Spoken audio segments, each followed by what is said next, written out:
जाकरं भुजगशयनं पद्मनाभं सुरेशं विश्वनाथं गगनसदृशं मेघवर्णं शुभांगं लक्ष्मीकान्तं कमलनयनं योगिभिर्ध्यानगम्यं वन्दे विष्णु। हरे कृष्णा।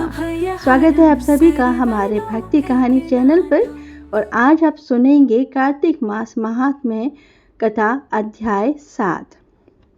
इतनी कथा सुनकर सूत जी से शौनक ऋषि कहने लगे कि हे सूत जी, आप कृपा करके कार्तिक तथा तुलसी का महात्म्य कहे।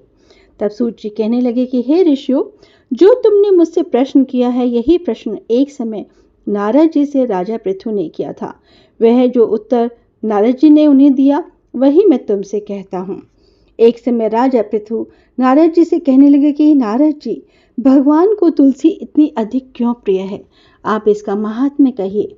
तब नारद जी कहने लगे कि एक समय राजा इंद्र बहुत से देवताओं और अप्सरों सहित महादेव जी के दर्शनों को गए।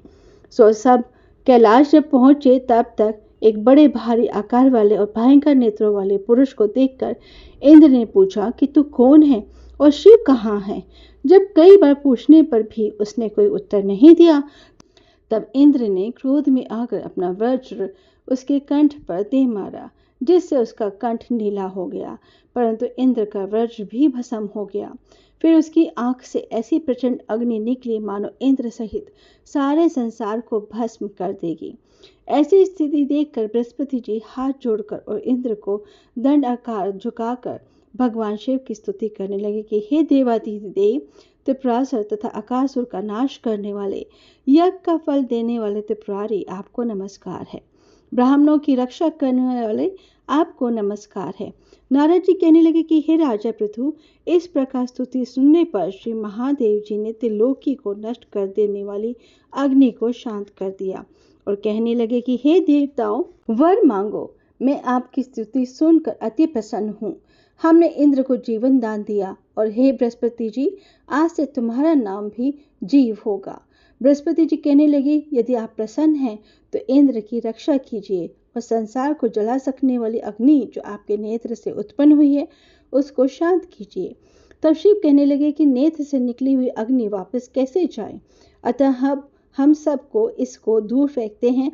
और ऐसा कहकर अग्नि को हाथ में लेकर समुद्र में फेंक दिया। वह आग गंगा के संगम गंगा सागर में जाकर गिरी और बालक बनकर रोने लगी। उसके रोने की आवाज से पृथ्वी कांपने लगी। तब तथा सातों लोग बहरे हो गए।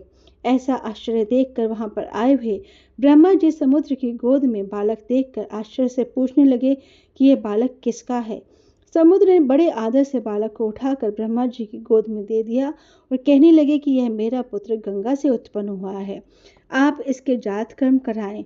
फिर उस बालक ने ब्रह्मा जी की दाढ़ी पकड़कर जोर से मरोड़ी की। ब्रह्मा जी के नेत्रों में आंसू आ गए। किसी प्रकार दाढ़ी छुटाने पर ब्रह्मा जी ने कहा, इसने हमारी आंखों से जल निकाला है, अतः इसका नाम जालंधर होगा। परंतु यह शिव के अतिरिक्त और किसी के हाथ से नहीं मरेगा, क्योंकि यह शिव के अंश से ही उत्पन्न हुआ है। यह अभी युवा हो जाएगा। तब ब्रह्मा जी शुक्राचार्य को बुलाकर उसका राज्याभिषेक कराकर अंतर्ध्यान हो गए।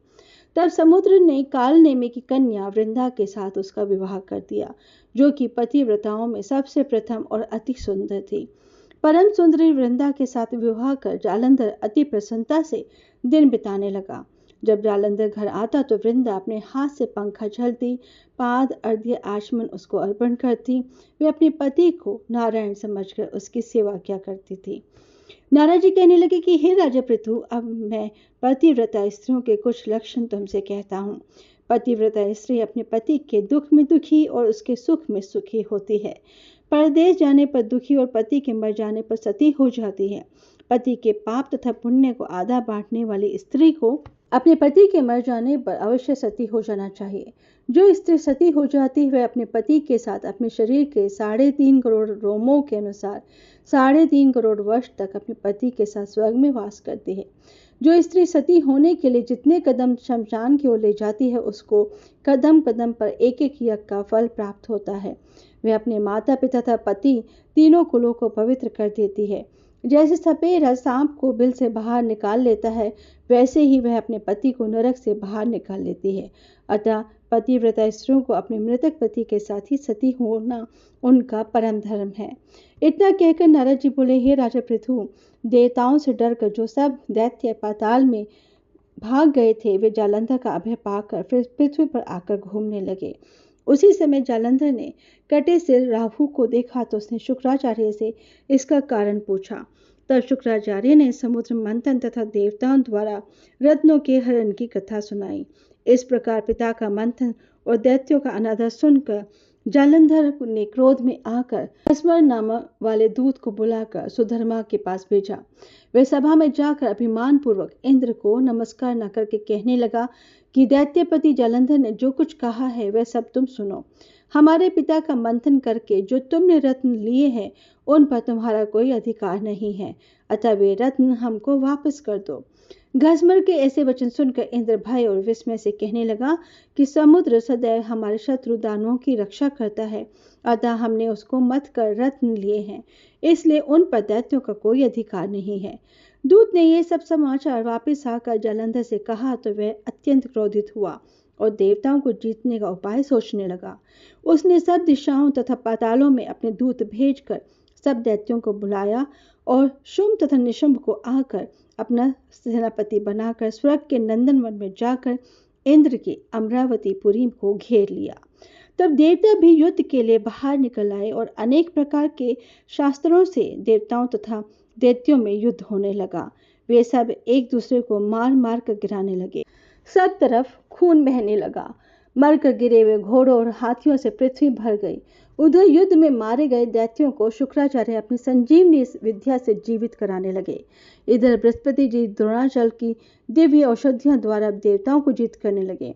उधर जब देवताओं के जीवित होने का वृतांत दैत्यों ने शुक्राचार्य से जाकर कहा तो जालंधर दैत्य ने अपने अनुचरों को द्रोणाचल पर्वत को समुद्र में फेंक देने का आदेश दिया। तब दैत्यों ने द्रोणाचल पर्वत की उठाकर समुद्र में फेंक दिया और फिर आकर संग्राम करने लगे।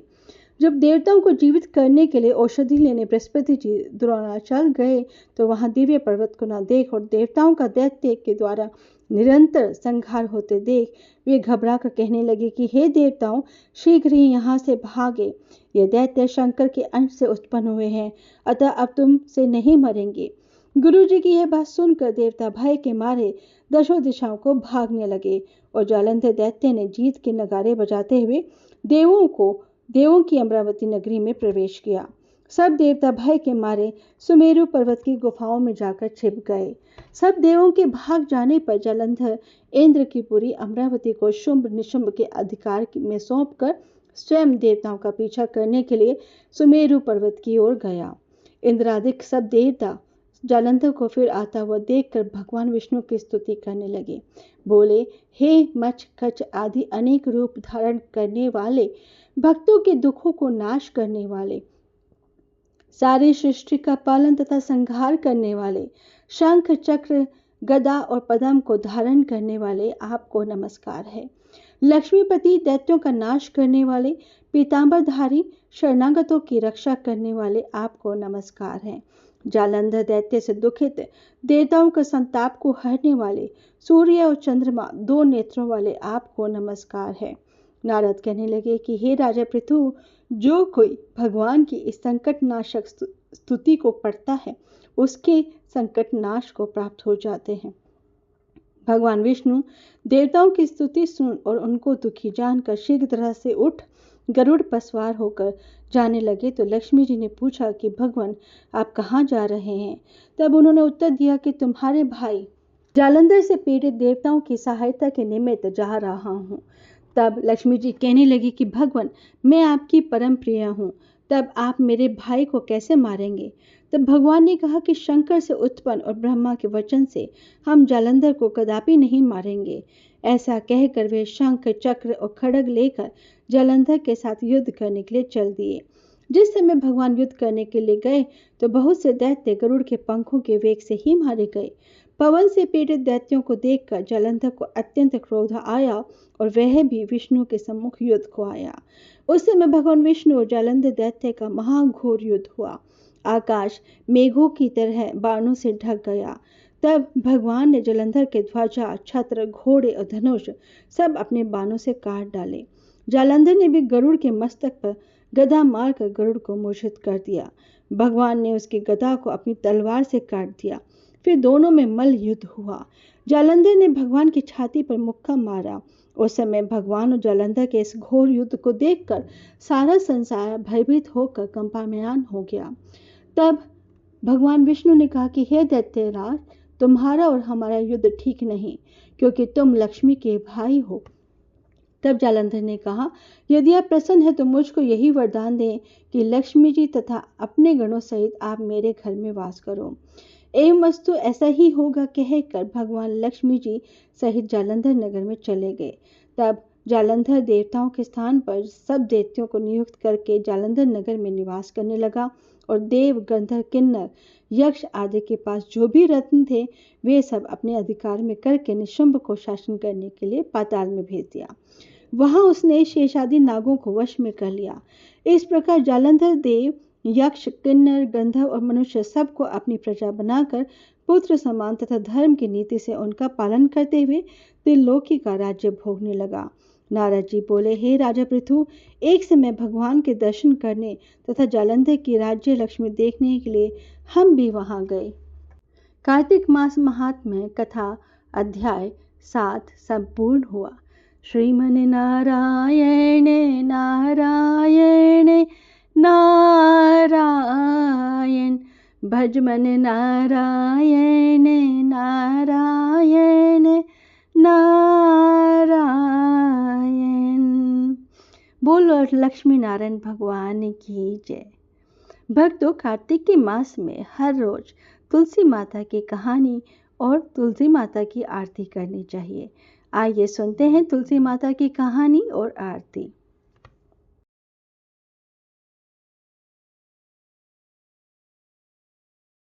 एक बार की बात है, कार्तिक माह में सभी औरतें तुलसी जी को जल से सींचने जाया करती थी। एक बुढ़िया भी थी जो कार्तिक के माह में तुलसी जी को सींचने जाती थी, और जब वह जाती तो तुलसी माता से कहती कि हे तुलसी माता, सत की दाता, मैं तेरा बिरवा सींचती हूँ, मुझे बहू दे, पीले रंग की धोती दे, मीठा ग्रास दे, बैकुंठ में वास दे, अच्छी मौत दे, चंदन का काट दे, अच्छा राज दे, खाने को दाल भात दे और 11 या 81 के दिन कृष्ण भगवान का कांधा दे। बुढ़िया माँ की ये बातें सुन तुलसी माता सूखने लगी। तुलसी माता को यूं सूखते देख भगवान ने पूछा कि हे तुलसी, तुम दिन प्रतिदिन क्यों सूखती जा रही हो? तुलसी माता ने कहा कि बस मेरे मन की मत पूछो। भगवान ने कहा, मैं नहीं पूछूंगा तो कौन पूछेगा? इस पर तुलसी माता कहती है कि एक बुढ़िया आती है और अपनी बात कहकर चली जाती है, मैं उसकी सभी बातें पूरी कर दूंगी, लेकिन कृष्ण का कांधा कहाँ से लाऊंगी? भगवान कृष्ण बोले कि वे मरेगी तो अपने आप ही कांधा देने आ जाऊंगा मैं, तुम बुढ़िया माई से यह बात कह देना। कुछ दिनों के बाद वो बुढ़िया माई मर गई। बुढ़िया के मरने पर सारा गांव इकट्ठा हो गया और उसका अंतिम संस्कार करने के लिए आने लगे और उसे उठाने लगे, लेकिन वो इतनी भारी हो गई जिससे उसकी अर्थी टस से मस नहीं हुई। सभी बोले कि यह तो बहुत ही संस्कारी थी, बहुत पूजा पाठ करती थी, कोई पाप नहीं किया, फिर यह इतनी भारी कैसे हो गई? बूढ़े ब्राह्मण के वेश में भगवान आए, कहने लगे कि भीड़ कैसी है? तब गांव वाले बोले कि एक बुढ़िया मर गई है और वह इतनी पापन थी कि उसकी अर्थी नहीं उठ रही है, बहुत भारी हो गई है। भगवान बोले कि मुझे इसके कान में कुछ कहने दो, फिर यह उठ जाएगी। भगवान बुढ़िया के पास गए, उसके कान में कहा कि माई, तू अपने मन की कर ले, पीतांबर की धोती ले, मीठा ग्रास ले, बैकुंठ में वास ले, चटक के चाल ले, चंदन का काट ले, झालर के झंकार ले, दाल भात को जी और कृष्ण जी का कांधा ले। भगवान की सारी बातें सुनकर बुढ़िया हल्की हो गई। भगवान ने अपने कंधे पर उसे लेकर गए, बुढ़िया को मुक्ति मिल गई और वैकुंठ धाम को चली गई। हे तुलसी माता, जैसे आपने उस बुढ़िया माई की मुक्ति की, वैसे सभी की करना। जैसे भगवान ने उसे कांधा दिया, हमें भी देना। जय तुलसी मैया की, जय कृष्ण कन्हैया की।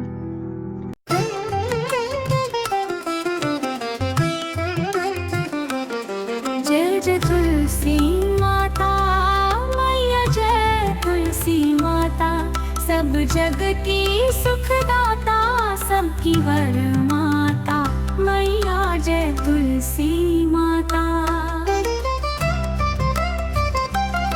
सब रोगों से ऊपर, सब रोगों से ऊपर, रज से रक्ष करके सबकी भव त्राता, मैया जय तुलसी माता। बटु पुत्री है श्यामा, सूरबल्ली है रम्या, विष्णु प्रिय जो नर, तुमको सेवे सो नर तर जाता, मैया जय तुलसी माता। हरि के शीश विराजत, त्रिभुवन से हो वंदित, पतित जनों की तारिणी, तुम हो विख्याता, मैया जय तुलसी माता।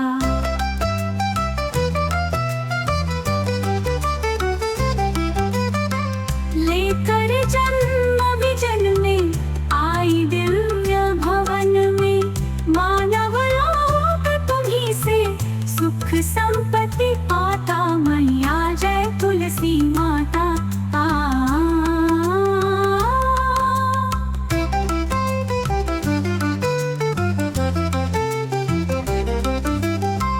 हरि को तुम अति प्यारी, श्याम वर्ण सुकुमारी, प्रेम अजब है उनका, तुमसे कैसा नाता, हमारी विपद हारो तुम, कृपा करो माता, मैया जय तुलसी माता। जय जय तुलसी माता, मैया जय तुलसी माता, सब जग की सुखदाता, सबकी वर माता, मैया जय तुलसी माता। दोस्तों, अगर आपको ये वीडियो पसंद आई है तो आप प्लीज़ इसे लाइक और शेयर अवश्य कीजिएगा। अगर इस चैनल पर नए हैं तो इस चैनल को सब्सक्राइब करना ना भूलें। जय श्री राधे राधे।